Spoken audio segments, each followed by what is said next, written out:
Hi friends, welcome back to my channel.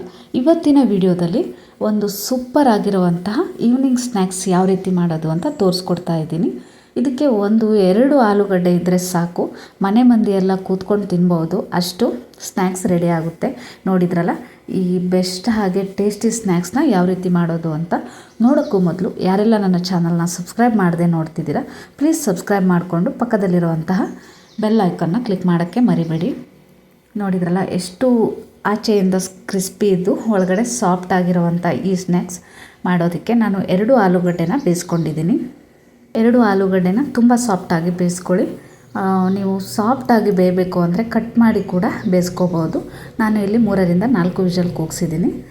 ಅದನ್ನು ಸಿಪ್ಪೆ ಎಲ್ಲ ತೆಗೆದು ಸ್ಮ್ಯಾಶ್ ಮಾಡಿ ಇಟ್ಕೋಬೇಕು. ಹಾಗೆ ನನ್ನ ಯೂಟ್ಯೂಬ್ ಬಯೋದಲ್ಲಿ ಇನ್ಸ್ಟಾ ಹಾಗೂ ಫೇಸ್ಬುಕ್ ಲಿಂಕನ್ನು ಕೂಡ ಅಪ್ಲೋಡ್ ಮಾಡಿದ್ದೀನಿ. ಇಂಟ್ರೆಸ್ಟ್ ಇದ್ದರೆ ನೀವು ಅದರಲ್ಲೂ ಕೂಡ ಫಾಲೋ ಮಾಡ್ಕೋಬೋದು.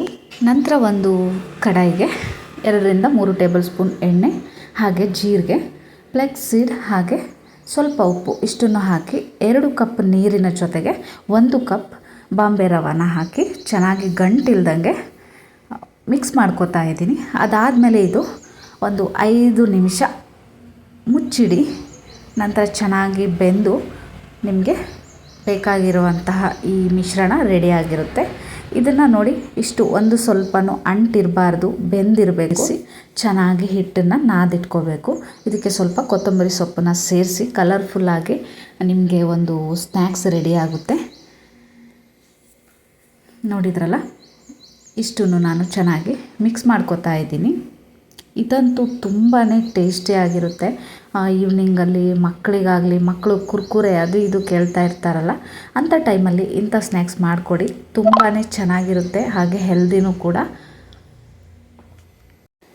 ನಂತರ ಇದನ್ನು ನೀವು ಯಾವ ಶೇಪ್ ಬೇಕೋ ಆ ಶೇಪಲ್ಲಿ ಮಾಡ್ಕೋಬೋದು. ಕುರ್ಕುರೆ ಥರ ಉದ್ದನೆ ಕೂಡ ಮಾಡ್ಕೋಬೋದು, ಇಲ್ಲ ಅಂದರೆ ಉದ್ದಿನ ವಡೆ ಇರುತ್ತಲ್ಲ ಆ ರೀತಿ ಮಾಡ್ಕೋಬೋದು. ನಾನಿಲ್ಲಿ ರೌಂಡ್ ಶೇಪಲ್ಲಿ ಎಲ್ಲನೂ ಉಂಡೆನ ರೆಡಿ ಮಾಡಿ ಇಟ್ಕೊಂಡಿದ್ದೀನಿ. ಇದನ್ನು ನೀವು ರೆಡಿ ಮಾಡಿಕೊಂಡು ಫ್ರಿಜ್ಜಲ್ಲಿ ಕೂಡ ಇಟ್ಕೊಂಡು ಬೆಳಿಗ್ಗೆ ಮಾಡಿದರೆ ಮಧ್ಯಾಹ್ನ ಕೂಡ ಯೂಸ್ ಮಾಡ್ಬೋದು, 2 ದಿನ ಕೂಡ ಯೂಸ್ ಮಾಡ್ಕೋಬೋದು. ಇದಕ್ಕೆ ನಾನು ಸ್ವಲ್ಪ ಕಾರ್ನ್ ಫ್ಲೋರ್ನ ಉದುರಿಸ್ತಾ ಇದ್ದೀನಿ, ಯಾಕಂದರೆ ಕ್ರಿಸ್ಪಿಯಾಗಿ ಬರುತ್ತೆ, ಹಾಗೆ ನಿಮಗೆ ಅಂಟ್ಕೊಳ್ಳೋದಿಲ್ಲ. ಕಾವಲಿಲಿ ಹಾಕಿದಾಗ ಎಣ್ಣೆಗೆ ಅಂಟ್ಕೋಬಾರ್ದು ಅಂದರೆ ಸ್ವಲ್ಪ ಕಾರ್ನ್ ಫ್ಲೋರ್ನ ಹಾಕಿ ನೀವು ಬಿಸಿ ಕಾದಿರೋ ಎಣ್ಣೆಗೆ ಹಾಕಬೇಕಾಗುತ್ತೆ. ಲೋ ಫ್ಲೇಮಲ್ಲಿಟ್ಟು ಫ್ರೈ ಮಾಡ್ಕೊಳ್ಳಿ. ಸ್ವಲ್ಪ ಜಾಸ್ತಿ ಹೊತ್ತು 5-10 ನಿಮಿಷ ಫ್ರೈ ಮಾಡ್ಕೊಳ್ಳಿ. ಲೋ ಫ್ಲೇಮಲ್ಲಿ ಮಾಡೋದ್ರಿಂದ ಇದು ನಿಮಗೆ ಒಳಗಡೆ ಎಲ್ಲ ಚೆನ್ನಾಗಿ ಬೇಯೋದಕ್ಕೆ ಹೆಲ್ಪ್ ಆಗುತ್ತೆ. ನೋಡಿದ್ರಲ್ಲ, ಗೋಲ್ಡನ್ ಕಲರ್ ಬಂದಿದೆ. ಇವಾಗ ನಿಮಗೆ ಬಿಸಿ ಬಿಸಿಯಾಗಿರುವಂಥ ಸ್ನ್ಯಾಕ್ಸ್ ರೆಡಿ ಆಯಿತು. ಈ ಸಿಂಪಲ್ ಆದಂಥ ಸ್ನ್ಯಾಕ್ಸ್ ನಿಮಗೆ ಇಷ್ಟ ಆದರೆ ಸಬ್ಸ್ಕ್ರೈಬ್ ಮಾಡೋದನ್ನ ಮರಿಬೇಡಿ. ನಿಮ್ಮ ಫ್ರೆಂಡ್ಸ್ಗಳಿಗೂ ಕೂಡ ಶೇರ್ ಮಾಡಿ. ಈ ರೀತಿ ಮಾಡಿಕೊಡೋದ್ರಿಂದ ನಿಮ್ಮ ಮಕ್ಕಳಿಗೂ ಕೂಡ ಹೆಲ್ದಿ. ಅಂಗಡಿ ಕಡೆ ತಿಂಡಿನ ಅವಾಯ್ಡ್ ಮಾಡಿ. ಈ ರೀತಿ ವಾರಕ್ಕೊಮ್ಮೆ ಮಾಡಿಕೊಡೋದ್ರಿಂದ ಅವರು ಕೂಡ ಇಷ್ಟಪಟ್ಟು ತಿಂತಾರೆ. ಇದೇ ರೀತಿ ಹೊಸ ವಿಡಿಯೋದೊಂದಿಗೆ ಮತ್ತೆ ಬರ್ತೀನಿ. ಅಲ್ಲಿ ತನಕ keep watching my channel. Thank you.